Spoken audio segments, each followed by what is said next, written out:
Buenos días.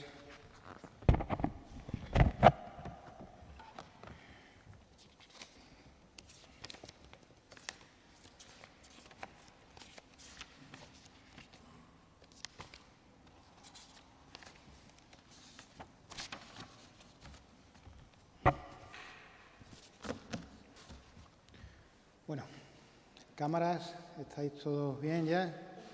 ¿Empezamos? Pues muy bien, buenos días, bienvenidos a esta rueda de prensa tras el Consejo de Gobierno que ha tenido lugar esta mañana. En primer lugar, y antes de entrar a valorar lo que han sido los acuerdos que se han producido en el Consejo de Gobierno, queríamos hacer una valoración de los datos de paro del mes de mayo que hoy hemos conocido.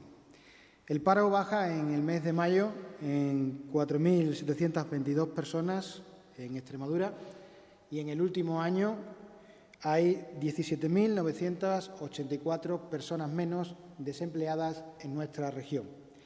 Los afiliados a la Seguridad Social durante el mes de mayo se han incrementado en 6.072 afiliados más y en lo que va del año, en el último año, hay 10.478 afiliados más a la Seguridad Social en Extremadura. Especialmente positivo y de lo cual nos alegramos mucho es la bajada en el desempleo juvenil de menores de 30 años. En estos momentos Extremadura tiene la cifra más baja de desempleo juvenil en paro registrado de toda su historia. Lógicamente esto no hace que saquemos pecho porque sigue existiendo un alto paro juvenil, pero en estos momentos estamos en la cifra histórica más baja de paro juvenil de toda nuestra historia. En el último año el número de autónomos ha aumentado en 1.001 autónomos y en la comunidad autónoma de Extremadura en estos momentos hay 81.547 autónomos. Por todo eso, desde la Junta de Extremadura tenemos que deciros que en política los políticos nos tenemos que examinar ante los ciudadanos. En política los políticos les tenemos que presentar resultados a los ciudadanos y a las ciudadanas. Tenemos que rendir cuentas. Y las cuentas nos dicen que en Extremadura, desde que gobierna Guillermo Fernández Vara, hay 33.097 afiliados más a la Seguridad Social. Las cuentas nos dicen que desde que gobierna Guillermo Fernández Vara hay 407.909 afiliados a la Seguridad Social. Y esta es la segunda cifra más alta de toda nuestra historia. Los resultados dicen que desde que gobierna Guillermo Fernández Vara hay 21.765 mujeres más trabajando. Y en este periodo, en paro registrado, hay 37.431 parados menos. Por tanto, los resultados nos dicen que Guillermo Fernández Vara es el presidente del empleo en Extremadura. Y no lo digo yo, lo dicen los resultados, lo dicen los datos, unos datos que durante estos últimos 7 años, y a pesar de que hemos sufrido la peor pandemia sanitaria de nuestra historia, a pesar de ello, hoy en Extremadura hay casi 40.000 afiliados más a la Seguridad Social. Y con toda humildad y con los pies en la tierra, podemos decir que el objetivo prioritario de la Junta de Extremadura va a seguir siendo la creación de empleo. Estamos seguros, como el presidente de la Junta de Extremadura ha afirmado esta misma semana en el Salón Internacional de la Logística en Cataluña, estamos seguros de que esta tierra está llena de oportunidades, que no vamos a desaprovechar esta oportunidad y que vamos a seguir creando empleo, porque ese es el objetivo prioritario que nos hemos marcado la Junta de Extremadura en esta legislatura y que los datos lo están avalando. En otro orden de cosas vamos a los acuerdos que el Consejo de Gobierno de la Junta de Extremadura, celebrado hoy jueves, hemos aprobado. Y el primero de ellos es el convenio de cooperación entre la Junta de Extremadura y las 2 diputaciones provinciales con un importe total de 5.780.000 euros.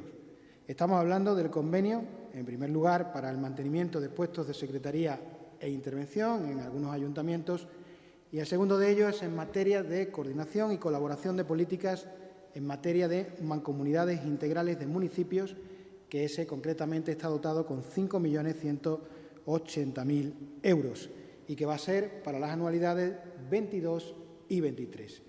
El objeto de este convenio, que es el convenio con las mancomunidades, es conceder ayudas con cargo al Fondo de Cooperación para las mancomunidades integrales de municipios en Extremadura que la soliciten. En la actualidad existen 30 mancomunidades integrales en nuestra región. Un convenio que, como he dicho antes, va a tener una vigencia superior a la habitual, porque con este convenio va a abarcar tanto la anualidad 2022 como la anualidad 2023 y además se va a flexibilizar un requisito. El requisito es que antes solamente podían acceder las mancomunidades con 6.000 habitantes.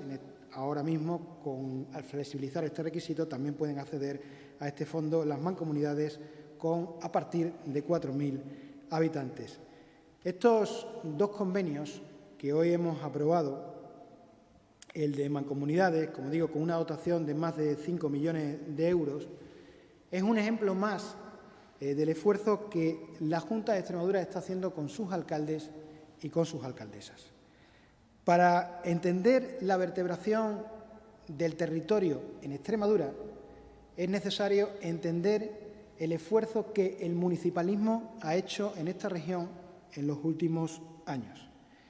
Y, lógicamente, para poder recompensar al municipalismo, para poder fortalecer la autonomía municipal, para poder empoderar precisamente a los alcaldes y a las alcaldesas, se necesita financiación. Y eso es lo que lleva haciendo desde el 1 de enero del año 2022, fortaleciendo esa financiación, la Junta de Extremadura. Concretamente, desde enero del año 2022 se han aprobado 4 convenios de colaboración económica municipal en materia de educación, de empleo, de sanidad, de dependencia y de conciliación familiar. Esto supone que desde el 1 de enero de 2022 a los ayuntamientos extremeños, vía convenios de colaboración, se les está financiando con 111 millones de euros, a los cuales hay que sumar los 6 millones de euros de hoy para el Fondo de Mancomunidades. Por tanto, en lo que va de año, la financiación que les está llegando directa vía convenios a los ayuntamientos es de 117 millones de euros. Extremadura, y esto hay que decirlo bien alto y bien claro, es una de las comunidades autónomas que mejor financia a los ayuntamientos de este país. Los ayuntamientos extremeños, por tanto, son uno de los mejores financiados por parte de su comunidad autónoma. Y esta es la mejor apuesta que el Gobierno de Guillermo Fernández Vara puede hacer por el municipalismo, porque entendemos que nuestros alcaldes, que nuestras alcaldesas, que nuestros ayuntamientos, como decía al principio, son claves en la vertebración territorial de Extremadura.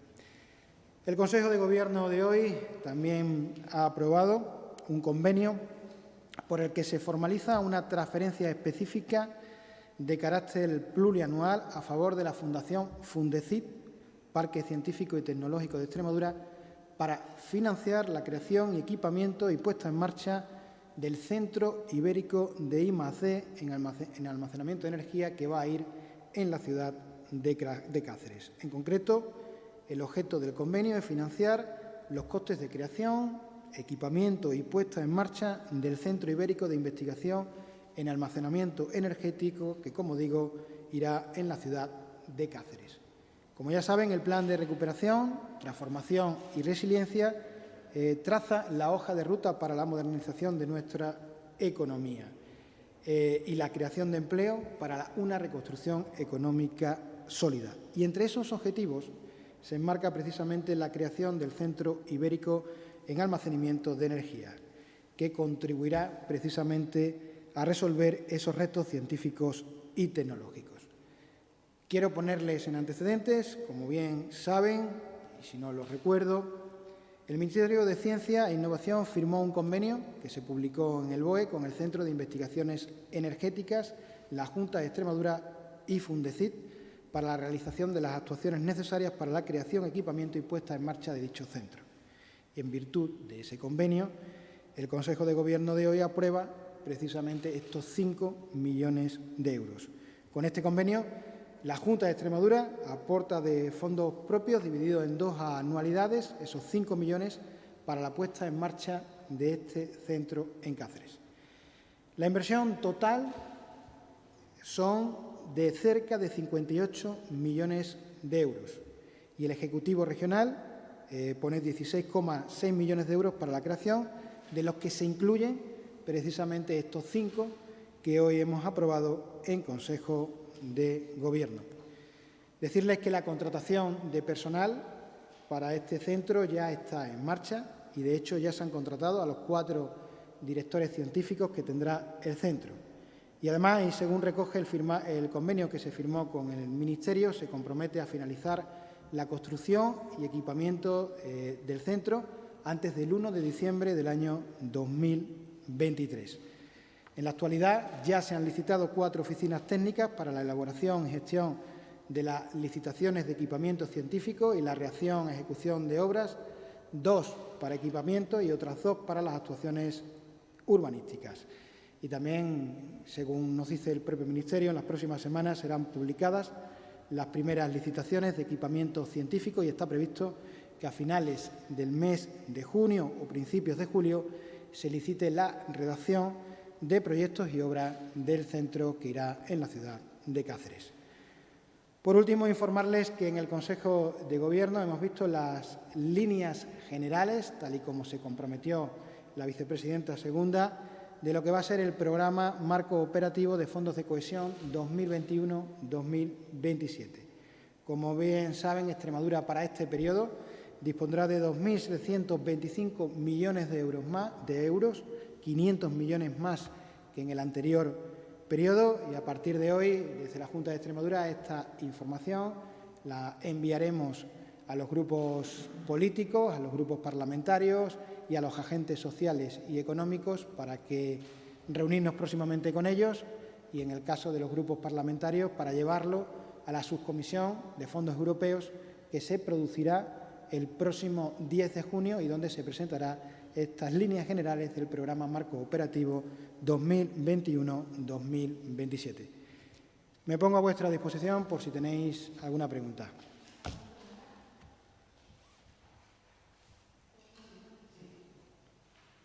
Sí, portavoz, una valoración del proyecto de la gigafactoría para la Laboral de la Mata. Pues desde el Gobierno de la Junta de Extremadura queremos ser prudentes.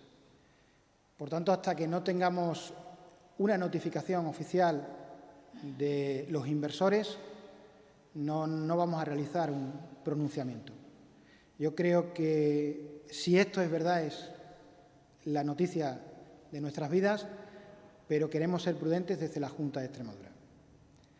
Entendemos que en estos momentos hay que esperar a que los inversores se pronuncien y en el momento que esos inversores se pronuncien, la Junta de Extremadura hará su valoración. Lo que sí podemos decir, y lo venimos diciendo desde hace muchos meses, es que Extremadura tiene una oportunidad histórica. Durante estos 40 años de autonomía nos hemos preparado para este momento. Y en este momento reunimos las condiciones necesarias para que vengan inversiones muy importantes a esta región. Yo sé que hay muchos ciudadanos y muchas ciudadanas que no se lo creen, pero yo a esos ciudadanos y a esas ciudadanas les pido confianza, porque esta región va a cambiar su destino radicalmente en los próximos años. Y de verdad no lo dice un simple portavoz del Gobierno, lo dicen los datos y las inversiones que en estos momentos la Junta de Extremadura maneja. Por poner un ejemplo, en estos momentos tenemos la mayor superficie en metros cuadrados de suelo industrial disponible que nunca antes, jamás, tuvo la Junta de Extremadura. Y el ritmo de venta es el mayor de toda su historia. Por tanto, como digo, prudencia, esperad a que haya un pronunciamiento oficial por parte de los inversores, pero creemos que Extremadura está ante su gran oportunidad y no la vamos a desaprovechar. ¿Más preguntas?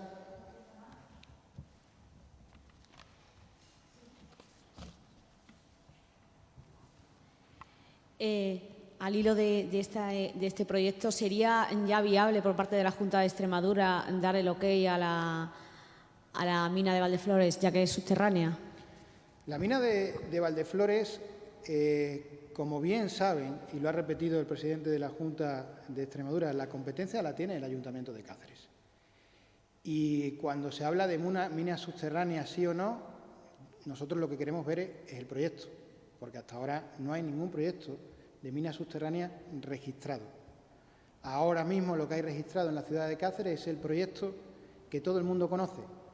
Y ante ese proyecto sabemos el posicionamiento que tuvo en su día el Ayuntamiento de Cáceres y el cual la Junta de Extremadura respeta, porque siempre hemos dicho que la última palabra en la mina la tiene el Ayuntamiento de Cáceres, porque además es competencia municipal y porque la Junta de Extremadura respeta y se cree la autonomía municipal.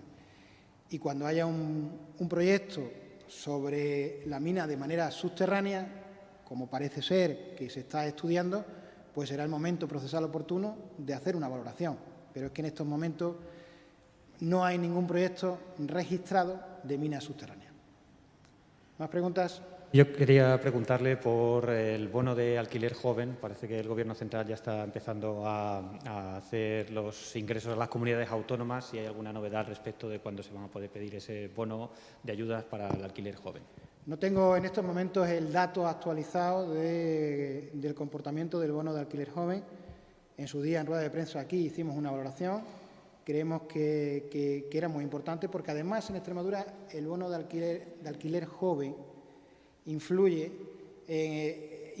quizás más positivamente, porque esto hace que los jóvenes en Extremadura, que ya de por sí el alquiler en Extremadura afortunadamente es de los más bajos de España, pues esto lógicamente les permitiría tener más renta a esos jóvenes. Pero en estos momentos no tengo actualizado el dato, te lo puedo facilitar una vez que acabemos la rueda de prensa, del comportamiento de ese bono joven. ¿Más preguntas?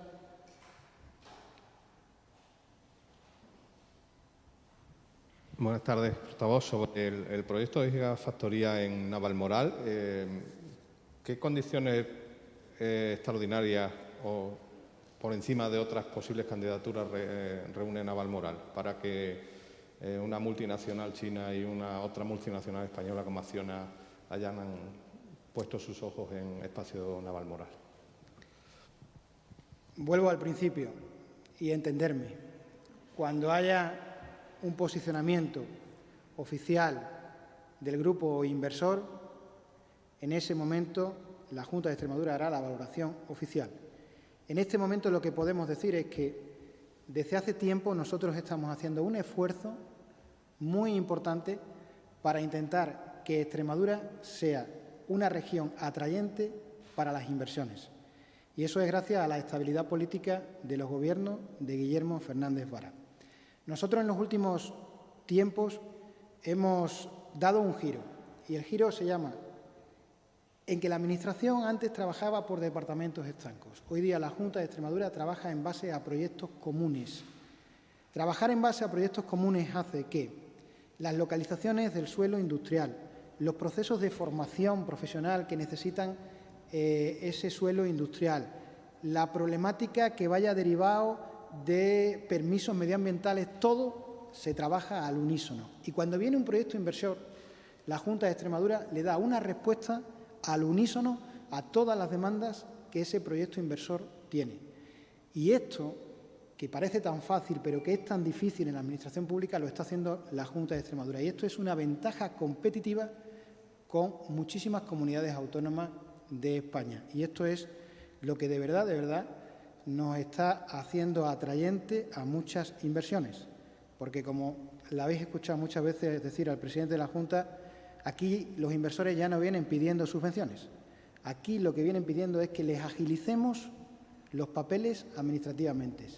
Y la mejor agilidad es la disponibilidad de la que en estos momentos tiene Extremadura de suelo industrial. que en cualquier momento el proyecto que llegue en ese suelo industrial se puede empezar a construir. ¿Más preguntas?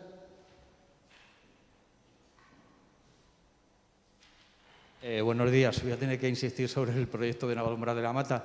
Estamos hablando un poco etéreamente de este asunto, pero en este momento, ¿qué puede confirmar la Junta de Extremadura sobre ese proyecto? ¿Se ha firmado un convenio? O sea, ¿qué podemos confirmar en este momento más allá de si hablan o no los inversores? Miren, la Junta de Extremadura en los últimos años hemos aprendido a tener los pies en la tierra. Hemos aprendido a que hay que aplicar el sentido común y hemos aprendido a que los extremeños hay que decirles la verdad. Y la verdad es que en estos momentos hay unos inversores que tendrán que decidir si hay una gigafactoría o no. Y cuando ellos lo decidan y lo comuniquen oficialmente, entonces la Junta de Extremadura se posicionará por el respeto que nos merecen los inversores que vienen a esta tierra. En ese momento, si eso se produce, y ojalá se produzca, no os preocupéis que habrá un posicionamiento oficial. Pero de verdad hay que respetar a los inversores y el respeto mayor que se puede tener es dejar que ellos se expliquen y dejar que ellos digan qué es lo que quieren hacer. ¿Más preguntas? Vale, muchísimas gracias.